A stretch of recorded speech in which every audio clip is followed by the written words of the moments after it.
আমি আজও বলতে পারি, আজ 2025 সালেও দাঁড়িয়ে কেউ যদি একটা বাচ্চা জন্মানোর সাথে সাথে গৃহবন্দী করে তার খাবার, তার পানীয়, তার ঔষধ সমস্ত কিছু ঘরে দিয়ে ওর কোনো কথা শেখানো হবে না, কোনো পোশাক পরানো হবে না, কোনো ভাষা শেখানো হবে না, ওকে অন্ধকারের ভিতরে রেখে 7 বছর পরে 2025 একটা বাচ্চা অন্ধকার ঘরে রেখে 2032 সালে তাকে যদি বার করা হয়, সেই ছেলেটাও এই দেশের মাটিতে জিজ্ঞেস করবে মালা খালাতা দিয়ে আমার সৃষ্টিকর্তা। যেহেতু ইব্রাহিম নবী কারো দ্বারাতে প্রভাবিত হননি, খ্রিস্টান থেকে প্রভাবিত করেনি, ইহুদি থেকে প্রভাবিত করেনি, মুসলিম থেকে প্রভাবিত করেনি, মজুসি থেকে প্রভাবিত করেনি, আল্লাহ যে প্রভাব দিয়ে পাঠিয়েছিলেন উলঙ্গ অবস্থাতে ঘরের ঠিকানা নেই, পোশাকের ঠিকানা নেই, প্রথম প্রশ্নই ছিল আমার সৃষ্টিকর্তা। সুতরাং প্রত্যেকটা মানুষকে হিন্দুর ঘরে হোক, খ্রিস্টানের ঘরে হোক, মুসলমানের ঘরে হোক, ইহুদির ঘরে হোক, বৌদ্ধর ঘরে হোক, মজুসির ঘরে হোক, যার ঘরেই হোক না কেন, আল্লাহ যাকে বানিয়েছেন তার ভিতরে আল্লাহ এই জ্ঞানটা দিয়েই পাঠিয়েছেন। জগৎ সংসারে যে তুমি তোমার পরিচয় দাও যে আল্লাহ আমাকে সৃষ্টি করেছেন, সুবহানাল্লাহ। মা তার সঙ্গে কোনো কথা বলেননি, যার জন্য ইব্রাহিম নবী 7 বছর পর্যন্ত কোনো ভাষা শিখতেন না, ভাষা জানতেন না।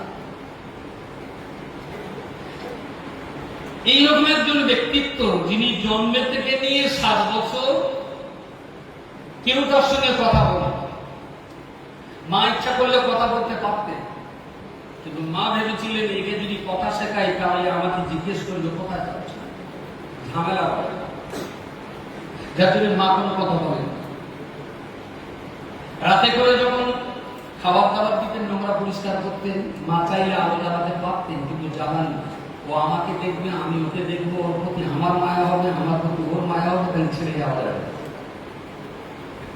আর যেহেতু অন্ধকারেই থাকতে, সেহেতু পোশাক পরার কোনো প্রয়োজনীয় হচ্ছে। পোশাক বিহীন কেউ কাউকে দেখেনি, কোনোদিন কথাও বলেনি। এইভাবে 7 বছর একা একা থাকার পর বেরিয়ে এসে বললেন মান খালাকানি, কে আমাকে সৃষ্টি করেছে। প্রশ্ন এই জায়গাটায় যে এই জ্ঞানটা তিনি কোথা থেকে পেলেন? ফিতরাতাল্লাহিল্লাতী ফাতারান নাস আলাইহা লা তাবদীলা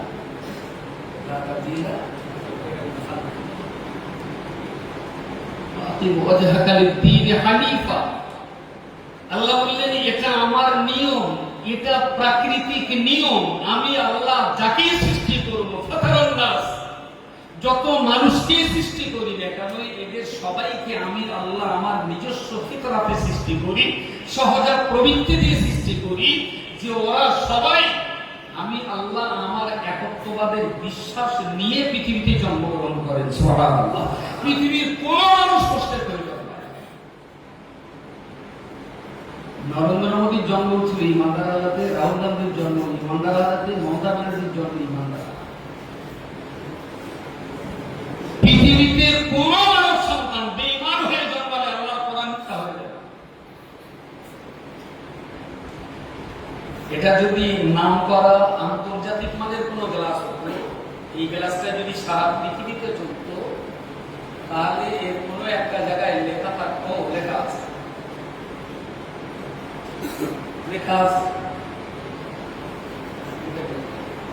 made by India, made in India.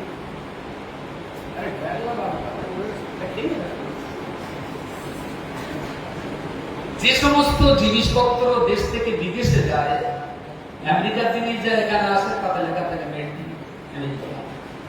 Saudi জিনিস যদি এখানে লেখা থাকে, এখানে বিক্রি হয়ে থাকে, তার লেখা থাকে made in kingdom of Saudi Arabia. আবার এখান থেকে কোনো জিনিস যদি আমেরিকায় যায়, বিশ্বের যেখানেই যাবে না কেন, তার নিচে লেখা থাকে মেড ইন ইন্ডিয়া। কত দাম? কত? 150 টাকা, 150 টাকা, 200 টাকা। যখন বাউন্ডারি পার করে আর এক দেশে যাবে, তখন যেন প্রমাণ বহন করতে পারে যে আমি ইন্ডিয়ার প্রোডাক্ট। একটা 200 টাকার জিনিসের যদি ইন্ডিয়া ইসলাম করে বিদেশে পাঠাতে পারে, মহান স্রষ্টার সৃষ্টি আশরাফুল মখলুকাত, মানুষকে আল্লাহ পৃথিবীতে পাঠিয়ে দেবেন, অথচ মেড বাই আল্লাহ এটা থাকবে না, তা কখনো হতে